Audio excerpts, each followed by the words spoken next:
Hello, my name is Brandon Henderson, and I'm a assistant professor at Marshall University in the Joan C. Edwards School of Medicine. So I'll also mention, since we're talking about nicotine, that I am a co-chair for the Basic Science Network within the Society for Research on Nicotine and Tobacco. So really, I just mentioned this just because since we're talking about tobacco, I just want to say that I have a specific interest and expertise in it, since really that's what I do on a daily basis for the past decade. I've been studying addiction to nicotine, what it does to the brain, and more specifically, recently I've been focused on vaping and how flavors affect the brain. And so, spoiler alert, the thing I'm going to get to in a bit is that flavors by themselves change the brain and they can cause addictive behavior. So, one of the first things I want to start with is that since this is directed towards a crowd younger than me, and by that I mean anyone. So I'm 37, so anyone younger than 37, this is directed towards you. Since once we're born, what happens is our brain will develop by a process called synaptogenesis. That's essentially the neurons are branching out and then connecting to each other. We call that synaptogenesis.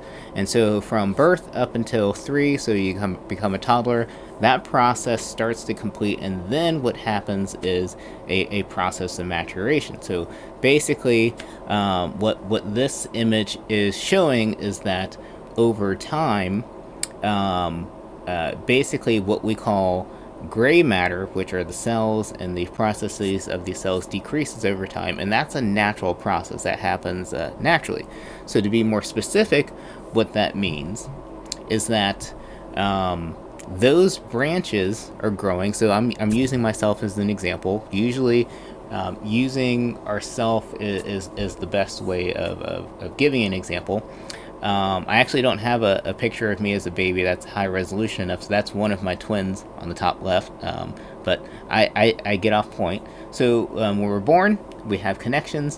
What happens is that as time goes on, those connections kind of reach their final endpoint, but then we have all these branches. So just like with roses that have to be pruned, these connections have to be pruned, and this is more a basis of becoming, I guess you can say, specialized or more efficient, and that occurs between the ages of 3 and approximately 20. Some people finish this process earlier. So 20 to 25, this changes. So as you can see, when I went from approximately the age of 3 to 19, where I had dreadlocks to my waist at that point, there's fewer connections between these neurons. So one of the things that happens is that nicotine, among other things, environmental exposures, any addictive drugs, they can change that process. That changes our behavior and changes our risk towards addiction. And that's one of the things that's highly critical, and we're learning more and more about this as time goes on. But speaking of nicotine, so what does it do to the brain? How does it cause addiction? So nicotine, just like all drugs of abuse, alters dopamine reward in the brain. So dopamine is a neurotransmitter. Every time you do something that feels good, whether it's eating a piece of cheesecake, hugging your girlfriend or your boyfriend, watching your favorite movie, you get to the favorite part, and then that release in the brain gives you this feel-good or pleasurable sensation. So nicotine will bind to areas of the brain, and one of the most critical areas where it can bind is called the ventral tegmental area. And in that area, there's a dense bundle of neurons. Those are dopamine neurons, and they project all throughout the brain. But one of the critical areas is an area called the prefrontal cortex. And what will happen there is that nicotine will bind to proteins that are called nicotinic receptors. They get the name because they bind nicotine. Those will cause these neurons to activate, release dopamine, and then we get that feel-good or pleasurable sensation. So that's what nicotine does.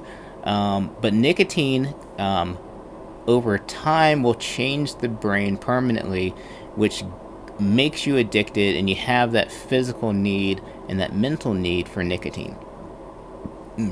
Excuse me. So anyone that smokes, you'll talk to them, and after a period of abstinence or a period where they can't smoke, they'll feel depressed, they'll feel laggy, they'll feel tired, they'll have other irritability issues, and really that's because their brain that's been accustomed to nicotine just doesn't have it. And one of the reasons why they get those sensations is because those proteins that bind nicotine, they increase in number. And what happens is there's more of them that need to be bound to at a time, so you can get a sense of even just normalcy, not even the feel good sensation, just to feel normal. You'll need to have nicotine. And so as this is showing us is that through brain imaging, we can see that these proteins increase in people that smoke. And by smoking, I don't mean just regular cigarettes. I mean vaping products, electronic cigarettes. This will cause that same process. And in my field of research, we can use brain imaging to specifically look at different regions of the brain and see how nicotine will increase these changes. So the one thing I want to mention is that these changes occur differently depending upon your age period. So if you're an adolescent, some of these changes will be more specific to you. And so by adolescent, I mean anywhere between actually the ages of 9 and 19, even up to 20. What will happen is this area of your brain called your prefrontal cortex, that will actually change in many ways, making you more at risk for addiction than if a person were to start smoking nicotine at my age, 37. So the other thing that's changed is the fact that when it comes to vaping, a lot of people have got interested in vaping with no nicotine or zero nicotine flavored e-liquids. But as studies have shown, when you examine these zero nicotine e-liquids, they don't have zero. 91.4% of them will have nicotine. So, I can't tell you how frustrating this is for a person in my field, because for many of us, we've been trying to help people abstain from nicotine, and some people have chosen the option of kind of stepping back from cigarettes to vaping, then slowly decreasing their nicotine intake by reducing the dosage of nicotine with vaping until they're getting to zero. But if you're getting to zero and there's still nicotine, that's, well, one, it just shows that the products, they're not controlled by the federal government, they're not monitored, and so a lot of these companies are just doing whatever they want. And the one thing you have to consider as people younger than me, in a few years, you guys are going to be running the country. You have to just be knowledgeable about, what's the intention behind what these companies are doing. The history tells us that big tobacco, they did lie for a number of years about the risk of nicotine, the risk of the cancer-causing agents in the cigarettes, and they got caught in it, and there's, a lot of lawsuits that happened well before your time. And this could just be happening again with the vaping product line, and that is just another way of getting people hooked and advertising certain things, like, oh, look at this zero nicotine e-liquid, but guess what, it doesn't have zero nicotine. So it's so frustrating, I can't even express what it is, so I'll have to express it in some other ways. So anyways, so that's something that everyone should be aware of. When you see someone that's like saying, oh, I'm just vaping a zero nicotine e-liquid, well, 91% of the time that wouldn't be zero. So the next thing I want to talk to you about is essentially, how do we know that these things are doing what they're doing in the brain? Well, that's essentially where my research comes into. So I'm a PhD, not an MD. So what that means is I focus on basic science. In this case, it's the basic science of the brain circuits involved in nicotine addiction. Excuse me. So we actually train mice to vape. So we essentially have these chambers that we can put them in, and the mice can choose to press a button, which will then activate a vaping tank, and that's the same type of tank that you would see in a smoke shop. You can buy it online. They can also do this with Juuls. They can do this with Puff Bars, so any disposable product. and so they will choose to press this button, and then they will get a vapor delivery administered to them. And we can give them different types of products. Just nicotine, we can give them nicotine with menthol, nicotine plus green apple. We can ask the question, what do flavors do? So what we've found is that if you give a mouse a choice between nicotine or nicotine with green apple or nicotine plus menthol, the mice that are given the flavor will choose to vape the flavored product more than just regular nicotine. Also, we've seen that if a mouse is given the option of just green apple, they'll vape green apple more than they'll vape nicotine. And so really what this is showing is that there's some evidence that the flavors enhance the addictive behavior, and that the flavors by themselves could be addictive.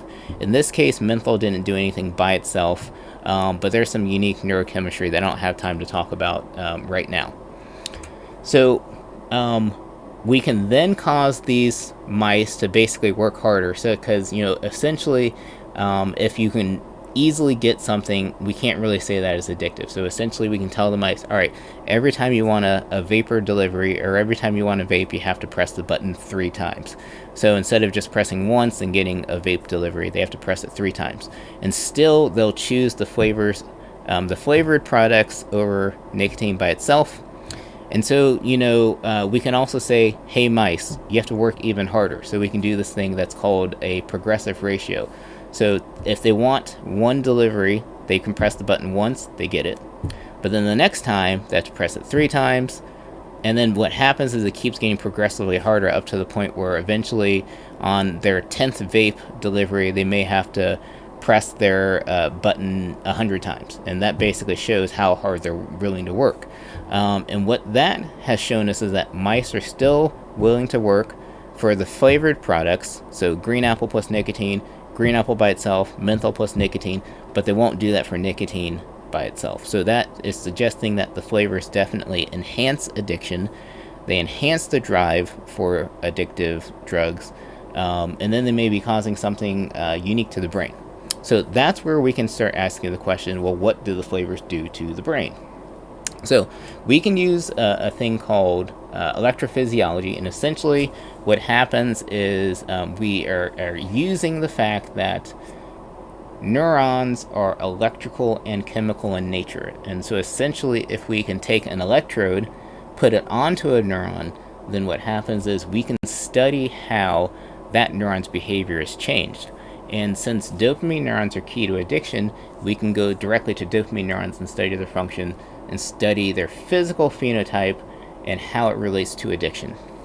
And we know the phenotype of addiction in dopamine neurons because essentially they exhibit this, what we call a burst period, and enhanced bursting comes with drugs of abuse, whether it's cocaine, opioids, etc.